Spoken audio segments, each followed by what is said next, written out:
want to get our next presenter up right away because we have a great afternoon for you and we have an amazing evening, trust me.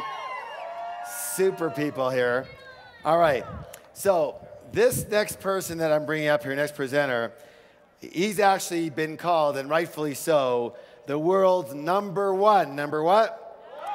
Small business guru. Now let me ask you a question. How many of you are in some type of business, any way, shape, or form? Yes? All right, good job. And even if you're not, I think you're going to get a lot out of this because you'll want to be after this because this guy is totally inspiring, not just about the business, about life itself.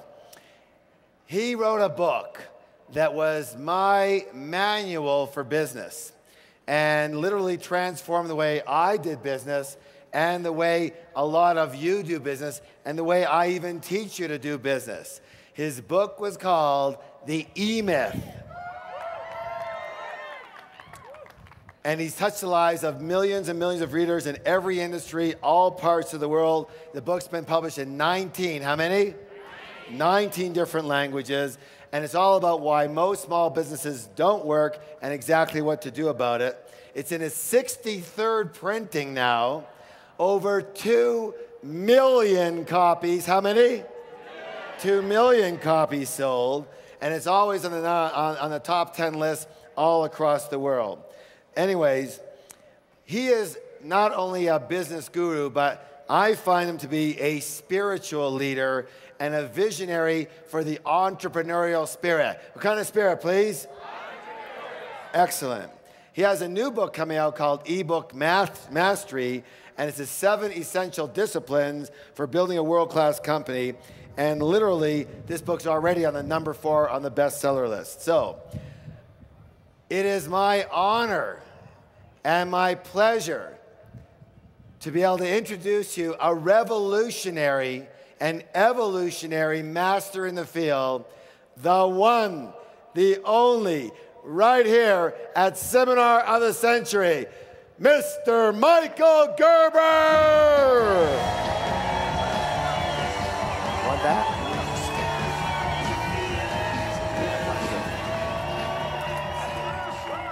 Hello, hello, hello, hello. Good afternoon. Are you hungry?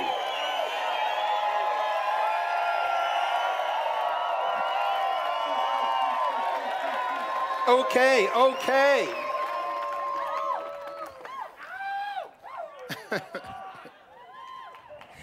Okay. All right. Well, I just turned 71. Harv told me to come casual, so I left my tie in the room. And I don't usually do this. I speak around the world, but I have never done anything quite like this. Except one time. And that was at Jack Canfield's event in Las Vegas. And I told everybody there the very same thing. That I'm not a motivational speaker. I'm not here to jack you up. I'm here to wake you up to understand why it is that so many millions of people go into business for themselves and end up sucking wind. Big time, bad time, and it's a huge, huge tragedy. Do you know that according to the Kauffman Foundation, I just read a recent report, and they're the foundation focused on entrepreneurship worldwide. They're the largest foundation of their kind. The Kauffman Foundation just completed some research on new businesses in the United States, and they say that there are 450,000 new businesses started in this country every month. Hear me, I declare it here to every single one of you, this is the age of the new entrepreneur. Over the next 200 years, a miracle is going to happen. The question is whether or not you actively engage in it or sit by and watch as it occurs alongside of you. Entrepreneurs are transforming the world. The Google boys started in their garage. Bill Gates started in his garage. Every single extraordinary company you have ever heard of started in somebody's garage, if not their own. Let me ask you a question. Do you have a garage?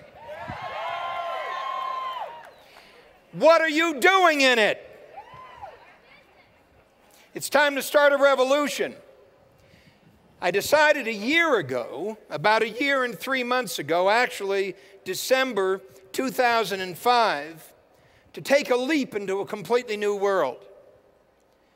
Since 1977, when I founded my first company, eMyth Worldwide, to transform the state of small business worldwide, to create the McDonald's of small business consulting, to transform the lives of anybody and everybody who decided they were going to go out on their own to make a living and a business of their own, to create a turnkey consulting system that everybody told me I was crazy to even imagine I could do. In 1977, I founded what is today the largest single small business development firm in the world. I was 41 years old. I was 41 years old when I started a revolution. I knew nothing about business when I started. So hear me, whether you know anything about business or don't know anything about business is irrelevant. The question is, what is your dream? Martin Luther King said, "I have a dream." When was the last time you said that about a condition in the world? Martin Luther didn't say, "I have a dream, I want to go to Hawaii." Martin Luther King didn't say, "I have a dream, I want to buy a Ferrari." Martin Luther King didn't say, "I have a dream, I want to find another wife." Martin Luther King didn't say, "I have a personal dream." Martin Luther King's dream was about changing the world. How many of you are up for that opportunity to transform the world? Please tell me whether or not you want to do that. I'm going to do that here. Now that might sound presumptuous. I didn't go to the moon. But the moon is right here in front of every single one of you. What's your moon? What's your dream? What's your vision? What's your purpose? What's your mission? What is happening out there in the world that is unacceptable to you? What is happening everywhere one looks that is completely unacceptable to you? I have a dream to transform small business worldwide. I have a vision to create a turnkey system that will enable every single person who wants to start a company, every single person who wants to awaken the entrepreneur within to be able to do it without heavy financing, without all of the things everybody says you need, without a business plan, without a marketing plan, without a computer, without the internet, without anything and everything everybody will tell you is absolutely essential to create a successful company. I didn't have anything when I started. I had a dream. The entrepreneur's dream is not a personal dream. The entrepreneur's dream is an impersonal dream. The entrepreneur's dream is not about me, it's about them. It's an extraordinary entrepreneur who won the Nobel Prize, Peace Prize last year. His name is Muhammad Yunus. How many of you have heard of Muhammad Yunus? Well, every single one of you should know the man. Every single one of you should know what he's done. Every single one of you should understand the power of extreme vision, what it means to awaken the entrepreneur within. what it means to awaken the spirit within, what it means to awaken the soul within, what it means to take off the blinders and look at the world and see what's missing in this picture, and to see, in fact, what is called upon for you and me and every single person who says, enough, it's got to be different. I'm going to do that. Guess how you do that? Nobody would believe this to be true, but this is the age of the new entrepreneur. Every single person in this area, every single person within the sound of my voice has an entrepreneur within. It's time to wake up. It's time to wake up. It is time to wake up. Who? The creator, the visionary, the Imagineer, as Walt Disney would say. And when I speak about business like this, people ask me or think about it and say, what in the world do you get so passionate about? How could a business get you so excited? Let me tell you why a business gets me so excited. When I started eMyth Worldwide in 1977, I told you I hadn't a clue. I hadn't a clue about business. A friend of mine asked me to go with him to one of his clients. My friend owned a small ad agency in Silicon Valley. He said, I want you to come to me and meet Bob, the CEO, the president, the founder of this small startup company in Silicon Valley. He's got a problem. He can't convert the leads we generate for him into sales. I said, Ace, that's his name. What in the world am I going to tell Bob? I don't know anything about business. And I certainly don't know anything about high tech. And Ace said, trust me, you know more than you think you do. And the reason Ace said that, this most unlikely thing, is because I had sold encyclopedias successfully. Nobody sells encyclopedias successfully. And nobody spends as much time as I spent selling encyclopedias successfully. What Ace didn't realize is that I sold encyclopedias successfully because I was accustomed to studying with a master.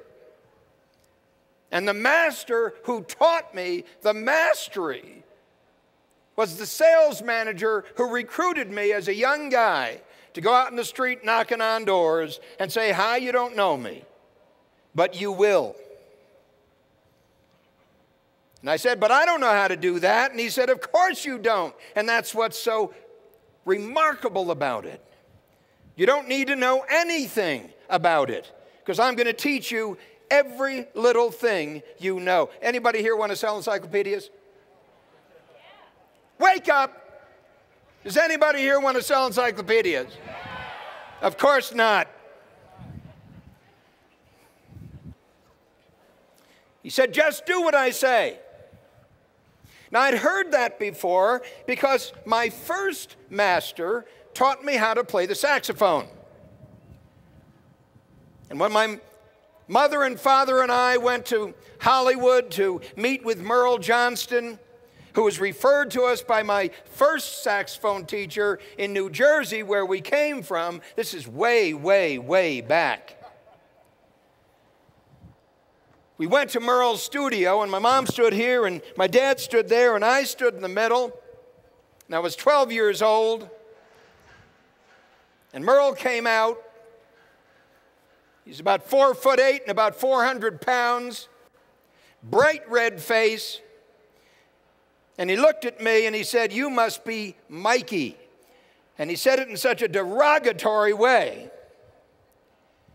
And I just sort of nodded, and he said, and you must be Mrs. Gerber, and you must be Mr. Gerber. He said, you come with me, and you two stay here. I liked him from the very first moment. I had never heard anybody talk to my parents that way. It was about time. Took me in the back, which is where the students learned how to play the saxophone. He said, take out your horn, and I took out my horn, and he said, play this, and I started to play that. We must have done that for about 2 minutes. He said, put your horn away, and let's go back out in front. Went back out in front, stood in between my mother and my father again, and Merle said, I'll take Mikey, and teach them how to play the saxophone, but there's some rules for the game. Are you with me? There's some rules for the game. He said, first of all, this happened exactly as I'm describing it. I will never forget it. He said, first of all, I only teach people who want to become the best saxophone players in the world. And that's what I do. And if you doubt that, go back to Al Chesner, who brought you here, and ask him about all the people I've taught. I only teach people who want to become the best saxophone players in the world, Merle said. And he said there's only several ways one can do that. And he looked at me and said, first of all, you got to practice. You got to practice exactly what I tell you, exactly how I tell you, and exactly how much I tell you, and you've got to practice 3 hours a day, 5 days a week. And he repeated it again. I only teach people who want to become the best saxophone players in the world. Didn't ask me if I wanted to, just told me what he does. These are the rules of the game. So he said, 3 hours a day, 5 days a week. Now, the second little problem, he said, is this is the last time I expect to see either one of you. And he pointed to my mother and my father. If little Mikey is going to get here, he's going to have to get here on a bus, and he's going to have to transfer 3 times from Anaheim, which is where we lived. And if you check out where he's going to have to transfer, if he were my kid, I wouldn't let him come alone. So please say no. He said, because I don't even like kids. I was 12 years old. And he said, finally, should you decide little Mikey is going to study with me, should little Mikey actually keep his promise to practice 3 hours a day, 5 days a week, he said, what's going to happen is he's going to start to complain to you. And he said, don't call. Everything he's going to say is true. I only teach people who want to become the best saxophone players in the world. And I don't care how old he is. This is between him and me. And then he looked at me and he said, so what do you think? And I don't know what possessed me. But I said, yeah. And we shook on it and we left. But understand, he didn't know why I was so willing to say yes. First of all, I knew he didn't mean any of it. Understand, I knew he wouldn't remember. I knew my parents wouldn't remember. I knew parents and older people lie. It was simply that. I also knew if it took somebody else 3 hours a day to do, I could do it in about 15 minutes because I was just a natural. So I figured this was a breeze. I get to go to Hollywood, California every Saturday morning for a saxophone lesson with a guy who teaches the best saxophone players in the world, and it would be a piece of cake. So my first week, I practiced maybe 3 hours, period. And Saturday came. And I went to Hollywood, California, and to Merle's studio. And I sat down outside and waited for him. And then he called me in. And I put the music book, the Close book, up on the music stand, just like that one. And I started to play. And about a minute went by, maybe 2. And he said, stop. Put away your horn. What did I say to you? I said, 3 hours a day, 5 days a week. You didn't even come close. That's 1. There is no 2. Go home, do what I say, and come back here next Saturday if you are ready to become one of the best saxophone players in the world. Because you could be, but you won't. Well, I left about 55 minutes early. Got on the bus, went home, and then I had a decision to make. Now, you might think the decision was, am I willing to practice 3 hours a day? And the fact of the matter is that wasn't the decision at all. The real question was, do I want to become one of the best saxophone players in the world? And if I made that commitment to become one of the best saxophone players in the world, and if I was going to entrust Merle to become my saxophone master, then I had to do exactly what he said in exactly the way he said it. Otherwise, I was through. For whatever reason possessed me, I stayed with Merle for the next 9 years.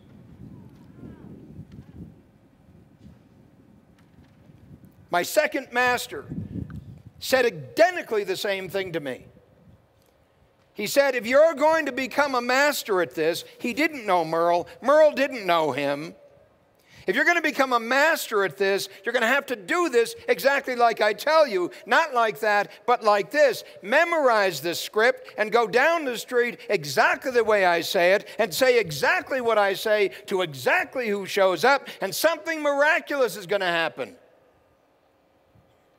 Merle said to me, Michael, you don't make music. Music shows up.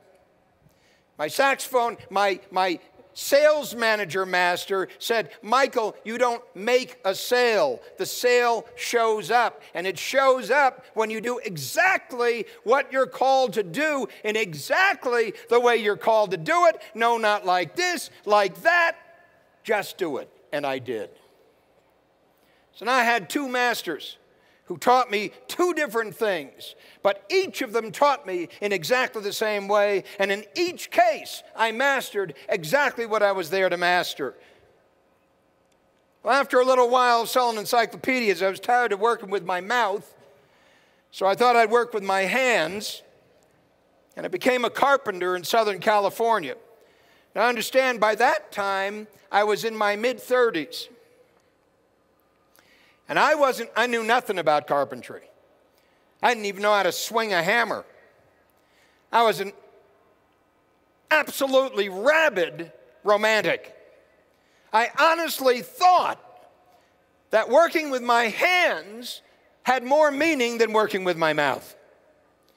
So I simply showed up on the job, the first job I could convince somebody to take me to do, and they fired me in about 12 minutes. And I showed up on the next job, and they fired me in about 13 minutes. But every time I showed up on a carpentry job, I learned by watching what somebody else did. And then I did the next one, then I did the next one, and then I actually stayed for over 3 years, and they assigned me to this man who was a carpenter master. And lo and behold, the guy said exactly what everybody else had told me. Don't do it that way, do it this way. Don't do it that way, do it this way. Do exactly what I tell you, exactly how I tell you, and you'll be able to master this too. And lo and behold, I did. And then Ace took me to visit his Silicon... Are you still with me? Took me to visit his Silicon Valley chief executive officer, founder, president of this startup high-tech company in the middle of where all this stuff was going on. And Ace took me in and he introduced me to Bob. And he said to Bob and he said to me, Bob, this is Michael. Michael, this is Bob. Look, why don't you two guys get to know each other? I'm going to take off for an hour. I'll be back and I'll pick Michael up. Now, I knew something, first of all, that I didn't know anything about business. And I knew something else. Because Bob owned a business, I knew he did. So these are two assumptions I had when I sat down with Bob, the high-tech wizard in Silicon Valley, because Ace asked me to get to understand his problem, which was he couldn't convert leads into sales. So Bob said to me after we sat there uncomfortably for a couple of minutes, so Michael, what do you know about my business? And I said, nothing, Bob. He looked a little disgruntled. He said, well, what do you know about our products? And I said, less than that, Bob. And he said, Michael, if you don't know anything about my business and you don't know anything about our product, how in the hell can you help me? And I said, I haven't a clue, Bob. Ace thinks I can. You like Ace. I like Ace. Let's see what happens. We've got an hour to kill. Now, understand, I didn't know this. But my life was to be transformed in that moment. Hear me. My life was about to be transformed. It was so unbelievable that what did happen could happen.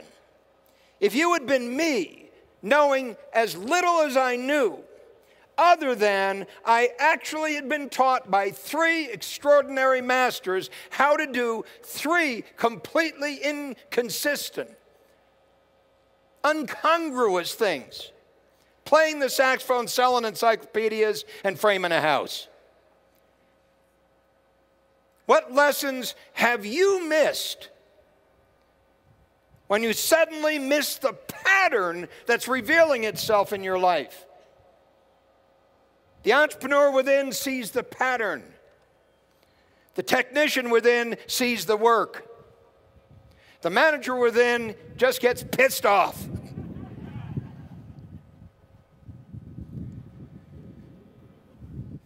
So I started my meeting with Bob and began to ask him questions, the only thing I could do.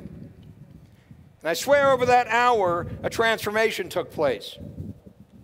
Didn't know anything, but I discovered Bob knew less. He owned a business. I didn't.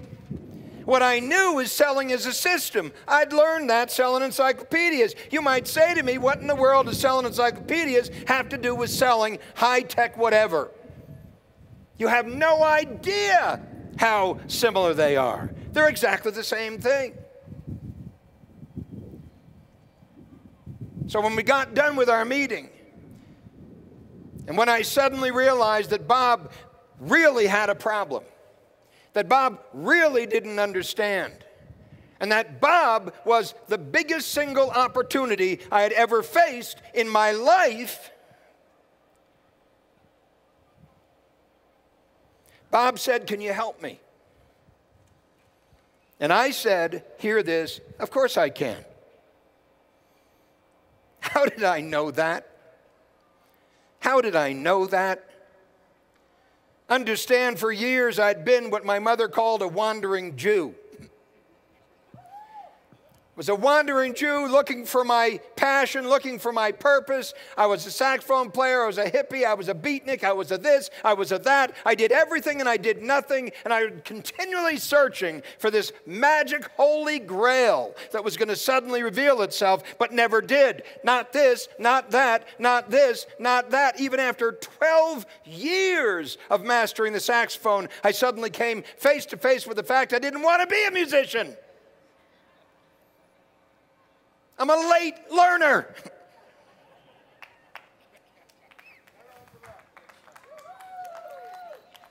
And that's cool. Because I felt it. And when you feel it, something is speaking to you. A perfect stranger is speaking to you. And in my case, it was the entrepreneur who woke up big time in Bob's office when I suddenly saw the biggest single opportunity I'd ever seen in my life. And it came to me in that moment when both of my assumptions were turned on their ear. He owns a business, but he doesn't know anything about business. And he doesn't know what I do, and I've never been in business. He's never had a master. He couldn't have. He's never learned the fundamental lessons that are so critical to doing anything anybody wishes to do.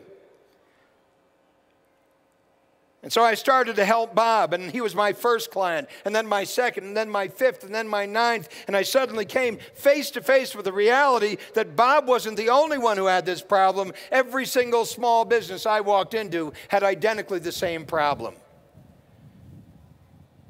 Bob never even imagined he could successfully sell what he needed to sell by creating a turnkey system to sell it. I showed him he was wrong. Bob thought he needed sales engineers to sell his product, people who really know the product. And I demonstrated to him it's exactly the opposite of what he needed. He simply needed someone who was willing to master the system. What system? The system we created. Out of what? Out of our entrepreneurial imagination. Out of the Imagineer that woke up in me and began to ask the essential questions that nobody seemed to be asking everywhere I went. It was astonishing to me, ladies and gentlemen. Astonishing to me. First I was this and now I'm that. How in the hell does that happen? You have to be available. Are you available? Is anybody in this great, great outdoor sanctuary available? If I never see you again, what I'm going to share with you in this limited time I have is not a secret. It is so obvious for anybody who looks and is open to see. And it's so tragic that so many people own a small business. Doing it, busy, beating their brains out day after day, never, ever, ever going to realize the Holy Grail, the magic on the hill, or anything even like it. It's just a job, the worst job in the world, because you're working for a lunatic. Please don't take this personally.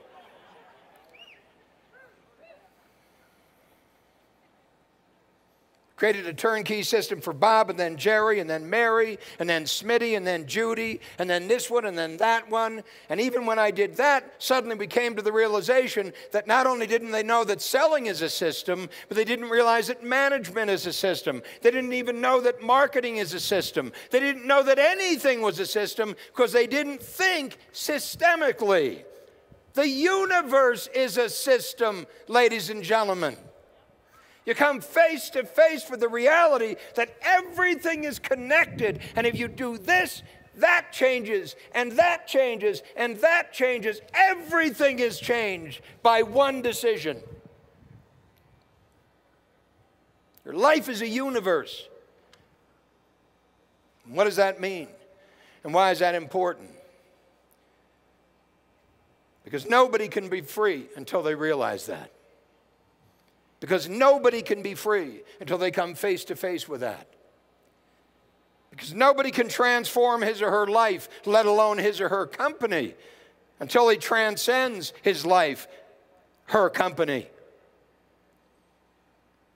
The entire reality is it just happens like that, and you suddenly see it because every bit of you is awake and alive to it, because you're seizing a day that everybody else is asleep to. As I went from client 1 to client 2 to client 3 to client 4, Ace's company grew. We began to discover the truth about business, which wasn't a secret. It isn't a secret. It's the most amazing thing to see, however, because it's facing you everywhere you look. I suddenly realized that what had happened in all of these small businesses had been like the owner of the business, the founder of the company. How many of you own your own business? The owner of the business, the founder of the company, wasn't an entrepreneur at all. What I've come to call a technician suffering from an entrepreneurial seizure. Made the fatal assumption, because I understand how to cook, I understand how to run a business that cooks. If I understand how to be an accountant, I understand how to build a business that does accounting. If I understand how to fix a car, I understand how to build a business that fixes cars. And it's 180 degrees from the truth. Knowing how to do the work of a business has nothing to do with building a business that works. And the technician suffering from an entrepreneurial seizure builds the business around him or her. I am my business, they say proudly. And I look at them and say, what a tragedy that you'd believe that to be true.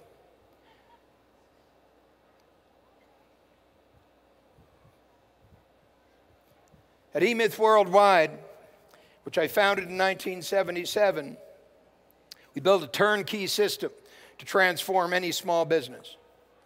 Build a turnkey system to transform any small business into a thing of beauty.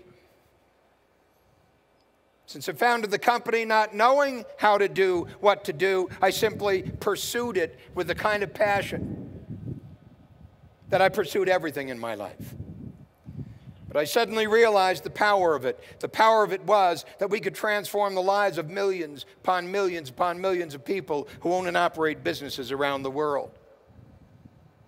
As I told you also, eMyth Today, with its eMyth Mastery program, its ability to truly transform any business in this room, no matter whether it's high-tech, low-tech, no-tech, doesn't make any difference.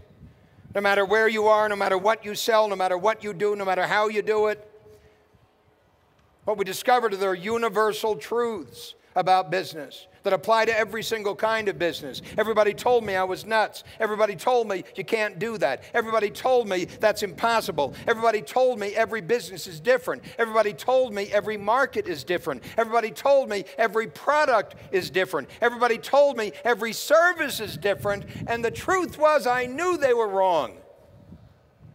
I don't know how I knew, but I don't need to know how I knew, because it came to me and I trusted it.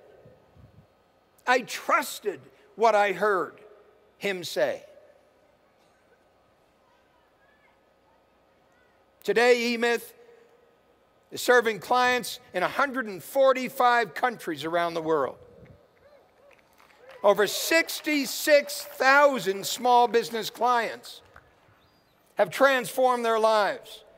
And I started it not knowing anything about anything other than what my masters taught me. No, not that way, this way. No, not that way, this way. And trust your intuition. Trust it. Trust your passion. Trust that part of you that is singing this extraordinary song that says, "Holy shit! Can I believe that?"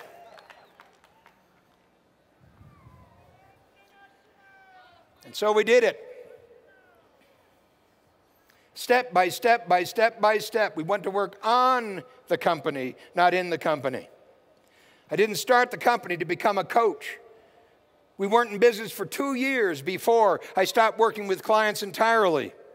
I built a coaching system that novice coaches were trained to use, just like my masters taught me. No, not that way, this way. No, not this way, that way, et cetera, et cetera, et cetera, all at the cost of a minimum wage kid. There was nobody who owned a business who could say, "I can't afford what you do." Nobody. That was the point of it. Accessible. You can't do that, everybody said. I'm here to stand as a testimony to the fact that not only can you, but we did. And we've been teaching countless thousands of small business owners through our programs and countless millions through my books and tapes and seminars and so forth and so on to do exactly what I'm sharing with you here. And I came face to face with what was missing in all those small businesses, which is what turned the key. It was like every single one of those small business owners, before I started my company, had gone out and bought a jigsaw puzzle. And everybody here knows what's on the cover of a jigsaw puzzle box. What is that? The picture of the finished puzzle. And it was like every single owner of every business I walked into had bought the box, opened it up, spilled all the pieces on the floor and thrown away the cover. There was no vision of what the business was going to look like when it was finally done. Please hear this. There was no picture in their mind of their exit strategy. There was no picture of what the company was going to look like, act like, feel like, be like when it was finally done. There was no clear, perfect picture of the result. There was no great idea in any of those small businesses. They're just people who preferred to work for themselves rather than for somebody else. Doing it, busy, busy, busy, beating their brains out, trying to get the job done. There was no soul in those businesses. There was no spirit in those companies. There was no passion for a result that would blow people's minds when they saw it. There was no brand of business. Do you understand, when we stand here in this seminar of the century, You're a testimonial to the fact of what I'm speaking about. Understand the people who attracted you here, the company that attracted you to this event, have exactly what's missing in every single small business I've walked into for years and years and years and years. A brand, differentiation, a key personality, a way of looking at the world, a way of communicating it, a way of touching the hearts and minds of tens upon tens upon tens of thousands of people. Most people in small business would not even imagine putting on something like this. Think about it. When was the last time you put on something like this? And how come you wouldn't even dream of putting on something like this? Because there is no dream, there is no vision, there is no purpose, and there is no mission. Please don't take this personally. Just listen to me. I'm not beating you up, I'm waking you up.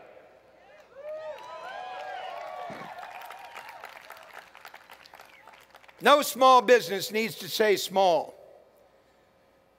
And no technician suffering from an entrepreneurial seizure will ever create a great company. And so what do they do instead? They go to work every day. They go to work every day. They open the doors, they close the doors, they clean the floors. They go to the bank, they hire somebody, they fire somebody. They solve problems, they solve problems, they solve problems. Anybody here solve problems every day? Do the problems go away? No. Why? Because problems don't go away ever, ever, ever without a dream, without a vision, without a purpose, without a mission. Please hear me.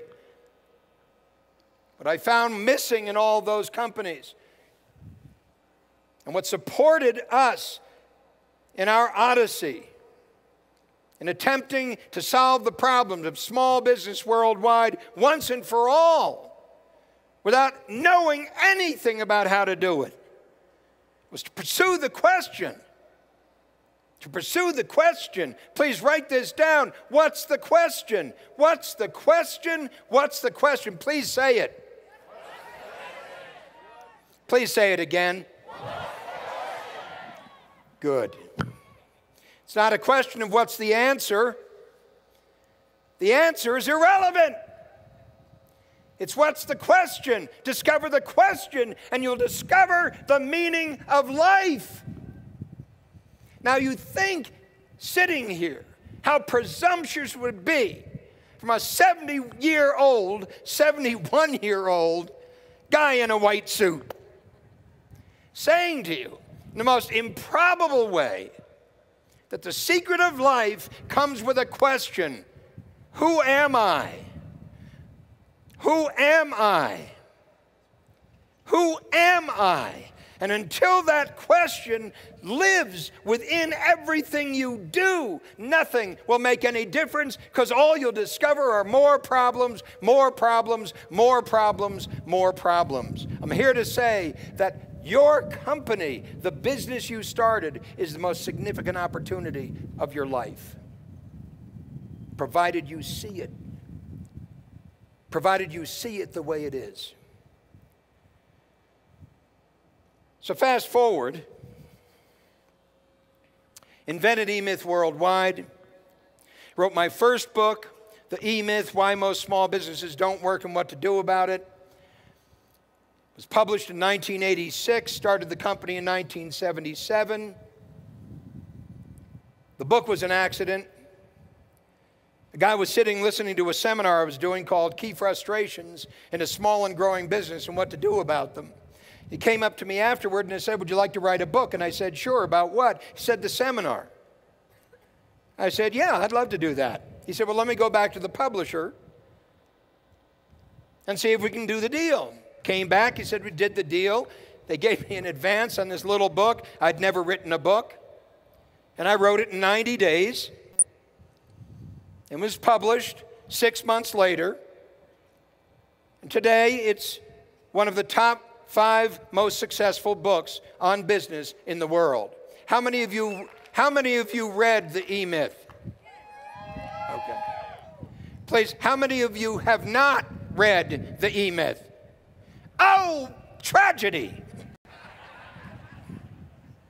I go around the world and I speak, and people come up to me constantly saying, Michael, I just got to say this to you, just got to say this. And they all say the same thing. They look at me square in my face and they said, Michael, you have changed my life. And I said, and how did I do that? I read your book. Now hear me, it's not me. Do you understand? It just happened. I read your book. And always, this is what they say. This is going to sound absolutely absurd, but they say, I have two favorite books, almost always. One is the Bible, and the second is your book. Now, they say that. You'll forgive me for... They say that. Now, why in the world do they feel that way? Because literally, by changing the way they think, everything they did became different. And the way I taught them to think was this. Just like my saxophone teacher told me, just like my carpenter told me, just like my sales manager told me. They didn't say it exactly like this, but this is what I learned. Go to work on your business, not in your business.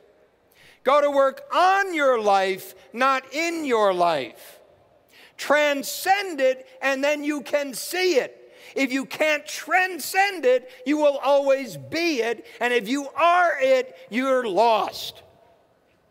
If you are your company, you're lost. If you are your job, you're lost. If you are your career, you're lost.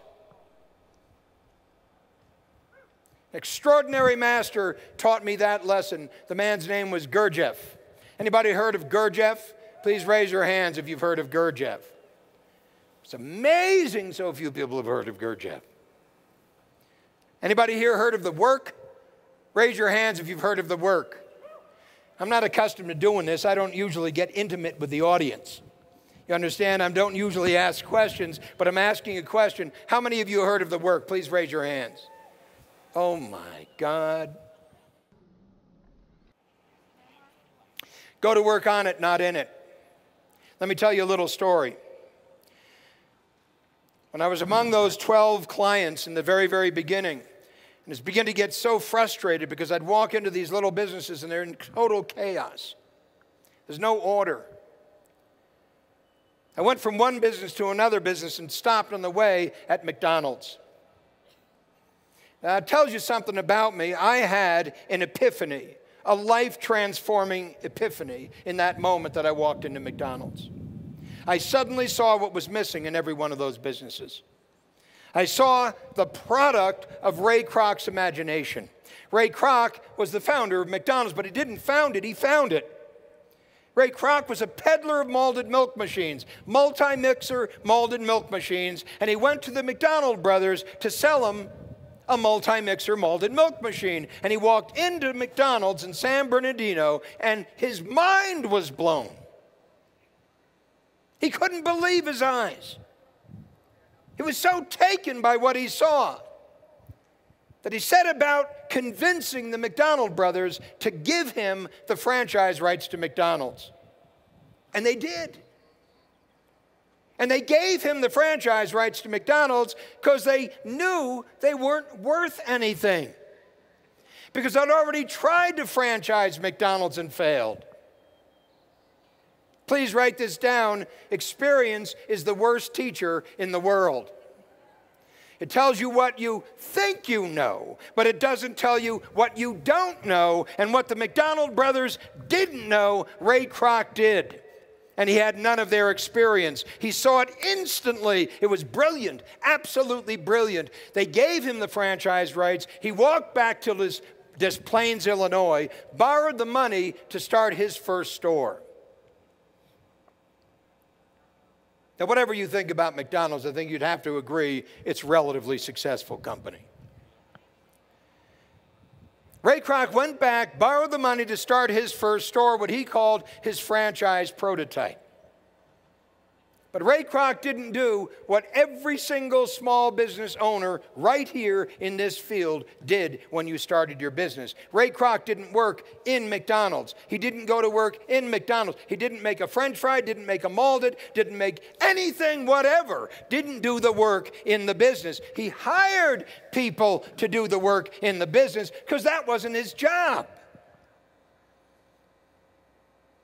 Ray Kroc went to work on the franchise prototype of McDonald's to perfect the system. The core operating system of that exquisite company that he set out in his mind and his imagination to do something nobody had ever set out to do before. Ray Kroc said, I'm going to create the most successful small business in the world. And by saying I'm going to create the most successful small business in the world, what Ray Kroc was saying, the little sucker is going to work perfectly, absolutely perfectly every single time. Does your business work perfectly every single time? No. But it could. If you did what Ray Kroc did, if you saw what Ray Kroc saw, if you imagined what Ray Kroc imagined. He built the perfect little franchise prototype. And then he got ready to franchise it. The franchisee would walk in the door and they'd want to see it and he'd say, not yet, let me tell you a story. Please write that down. Let me tell you a story. What's your story? Let me tell you a story. What's your story? The job of the entrepreneur is to tell a story. What story? The story of the vision, the story of the dream, the story of the mission, the story of the purpose, the story that differentiates my company from every other company in the world. The story that creates a brand. The story that's the heart of the soul of the spirit of this company. Just like the founder of Starbucks did. Just like the founder of Walmart did. Just like the founder of Mrs. Fields Cookies did. Just like the founder of every extraordinary entrepreneurial company ever did. Let me tell you a story. Let me tell you a story. Hear this. You don't know your story. You can't grow your company. Without a story, there is no magic to it. The franchisee would listen to the story, and Ray Kroc would regale him with the fact that there are going to be 30,000 stores when we're done. They're going to be in every country worldwide. The man was already, by that time, 58 years old. What's your problem? You understand? Here's this guy telling this story that would exhaust most people even to think about. You're going to do what? Everybody always says to a rabid entrepreneur, you're going to do what? That's impossible. And he only smiled. And then he said, so let me show you the secret. Took them into McDonald's and showed them the perfection of the system. Show them kids producing results their parents couldn't get them to produce at home. But show them a little miracle. And they would say yes. And he'd say not yet. First you got to go to Hamburger U. Hamburger U? What the hell is that? That's where you learn how to run the system. The system is the solution, Ray Kroc said. The system is the thing that makes it work. The system is the thing that makes it possible for us to predict exactly what it's going to look like when it gets to the very end. The system is what makes it possible for us to make a promise to a customer who comes in the door. The system is what makes a Big Mac a Big Mac. The system is what makes our fries, and nobody else's fries. How do you do that?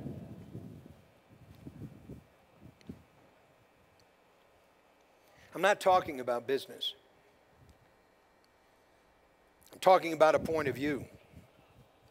I'm talking about mastery, as mastery reveals itself in every single thing a human being does or doesn't. I'm talking about being able to see the pattern. I'm talking about having this extraordinary ability to see the whole, the entirety of it.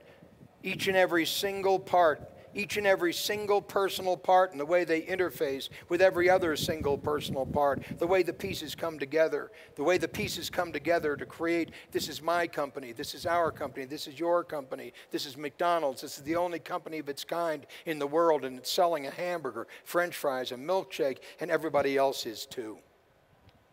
How do you turn a commodity into an exquisite brand?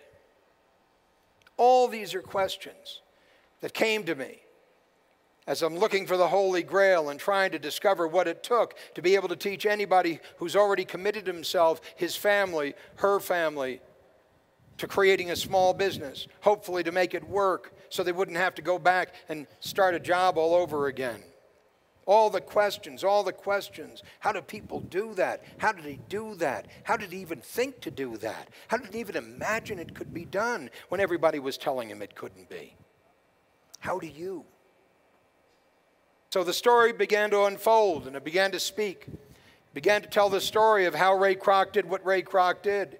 And he used Ray Kroc as the icon for every small business owner, whether it be a plumber or an electrician,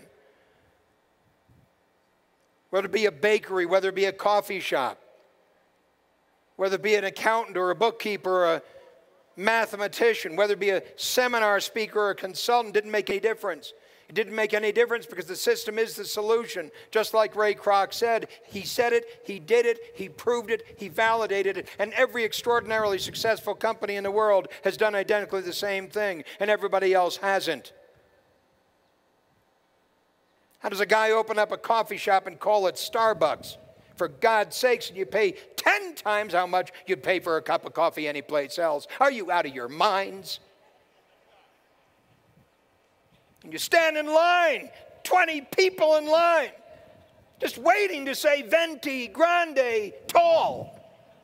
Where the hell did they get that language? You want a big one, you want a small one. I can't even get tall and small in the same box. I don't even know how he came up with that. What words do you use to describe what you do? What's your story?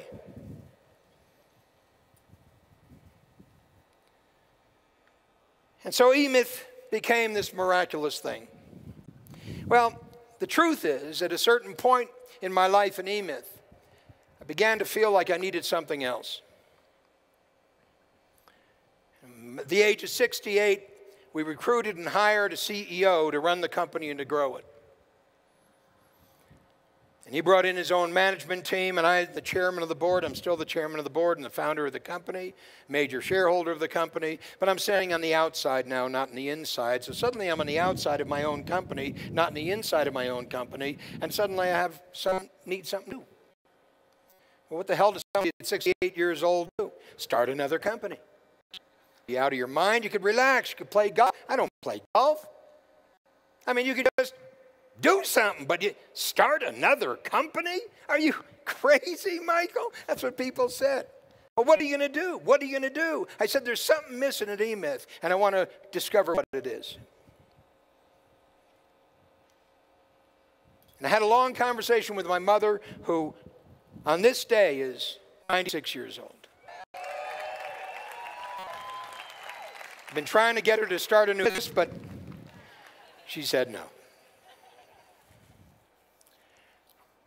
We were talking and talking and talking. I was telling her about all the stuff that's going on in my head. She says, Michael, it's just obvious to me. What you got to do is you got to create something new. When I walked out of my mother's house, after she said you got to create something new, an idea came to me. And the idea actually was something that had been sitting there for a long time. My brother-in-law, by the name of Marty Clark, who was environment of Disney Imagineering, just retired, told me a story about Walt Disney. Of course, Walt Disney is one of the greatest entrepreneurs who ever lived. He said Walt was in a meeting one day and was getting really frustrated. And Walt did get really frustrated with lesser minds and lesser people. I mean, you understand, he was always driven crazy because nobody could see what he saw. Has anybody ever suffered from that? Why is it they can't see this?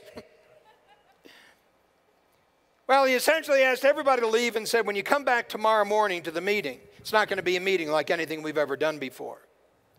Be prepared for something new. And they went away and they came back the next morning, and on the door of the meeting room was a sign. And it said, "Welcome to the dreaming room." They'd never seen that before. So they walked in and everybody sat down. Walt didn't say a word. Everybody congregated. And then Walt started the meeting. He said, "You obviously saw the sign on the door. This is no longer a meeting room, a conference room. This is the dreaming room." And he said, "Befitting of that name, you are no longer who you thought you were. You are now Disney Imagineers." And he said, what we do in the dreaming room is to pursue the impossible. Hear me. Pursue the impossible. Not fix anything, not make anything right, but pursue the impossible. Which means we can't get there from here. Which means nothing you believe you know to be true is relevant to what we're about to do, which is impossible. Which means we can't even conceive of it until it comes to us. Like in a flash of light, like every amazing thing that's come to me, Walt said, has come like in a flash of light.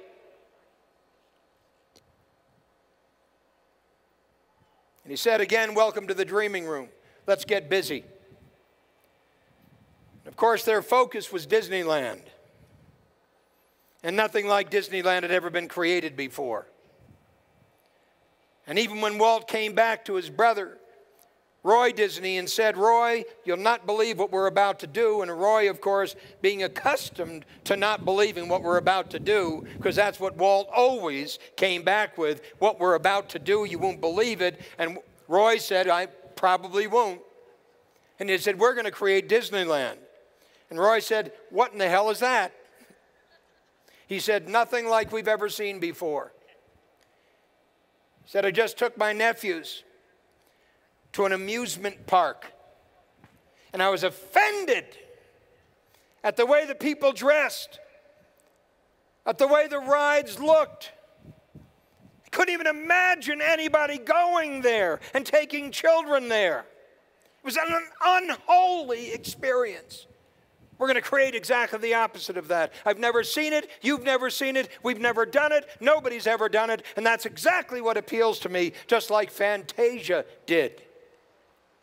Always the first. Always the first. What are you the first to do? Please write that down. What are you the first to do? What am I the first to do? What's my dreaming room? What's my pursuit of the impossible?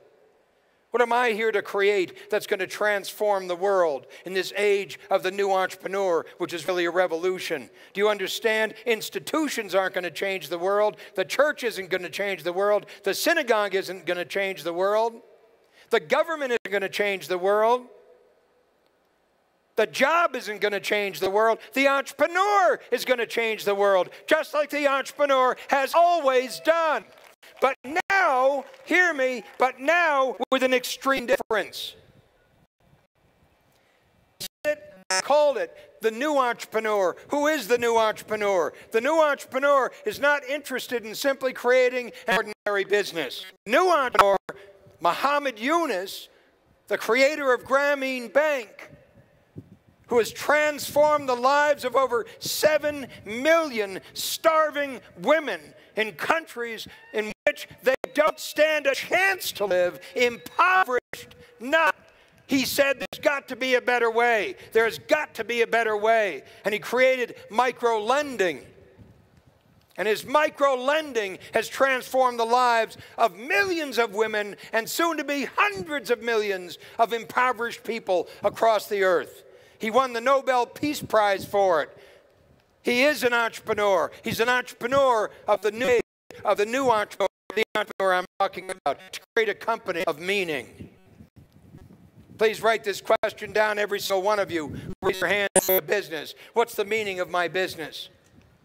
What's the meaning of my life? What's the meaning of my business? And how is the meaning of my life and the meaning of my business connected to produce a revolution in the world? What is it I'm here to create? And so I began the creation of a new company. And I held my first dreaming room in December 2005, 8th, 9th, and 10th. I had 35 people come to that dreaming room at $3,000 each. And each and every one of them said, so what am I going to get in the dreaming room? And I said, I hadn't a clue. What you're going to get is me. And I'm probably going to piss you all off. What you're going to get is a blank piece of paper and beginner's mind. We're going to get rid of old co. We're going to get rid of all of the past. We're going to get rid of everything you believe in. We're going to get rid of every place you're stuck. And we're going to start with an open question. Who am I? And where am I going? What's my dream? What's my vision? What's my purpose? What's my mission? What matters to me? What matters to you? And I walked into that dreaming room just like everyone else. I walked in without any idea of what was going to happen. I'd never done it before. I don't do that. I don't do personal growth. That makes me obviously very strange among you. I said at the very beginning, this is not personal growth. This is beyond personal growth. This is not about you at all. It's about the world. It's about meaning. It's about suffering out there in the world. It's about every single opportunity that sits right there, just like Muhammad Yunus saw when he stood outside of the university where he's teaching economics in Bangladesh, and thousands upon tens of thousands of people were coming in from the villages to die in the streets. Truly, die in the streets. And he'd walk out and he'd see them, and he said in his book, Banker to the Poor, get that book, it's not here, Banker to the Poor, write it down. He said, you know, it just struck me. You can't really tell when a person's close to death and dead. They look about the same. He said, something has to be done. And he reached into his pocket and loaned $17 in Bangladesh money to the first woman he saw when he walked out of his classroom. He said, I'm teaching economics, and this puts the lie to it. How could we be living here in this day and age and having millions of people dying on the streets? How is that possible? And he loaned her $17. No collateral. He said, go and make a basket. And she did, and pay me back. And she did. And 98% of the women he has loaned money to have paid him back. No collateral, no bank, nothing like anybody has ever seen before. What's your problem? Because I discovered working with all these little businesses that there was no passion, there was no meaning, there was no purpose other than getting by. There was no life, no vitality, no spirit. It was just doing it, doing it, doing it, doing it. To do what? To work through my days. There's got to be something else in life. There's got to be something else in life. There's got to be something else in creating something that creates an economy in which people can learn to flourish. So I started out in the path in December of 2005 with my first dreaming room, and I've now done 24 of them. I'm extending an invitation to every single one of you here. Harv told me that you're the most passionate people he's ever known. I took him at his word. I'm going to extend a special invitation to everybody here to sign up in the age of the new entrepreneur, to become a revolutionary, to join me, to do something nobody else has conceived of doing. Now, I already know I don't have to know how to do that. I already know you don't have to know how to do that. I already know it just comes to me. And I already know it's going to come to you, because dreaming room after dreaming room after dreaming room after dreaming room, people's lives are transformed. But they do what the transformation speaks to them about. They just don't dream about it. Because dreaming, as I'm describing it, has nothing to do with the dreaming that you might do when you're asleep.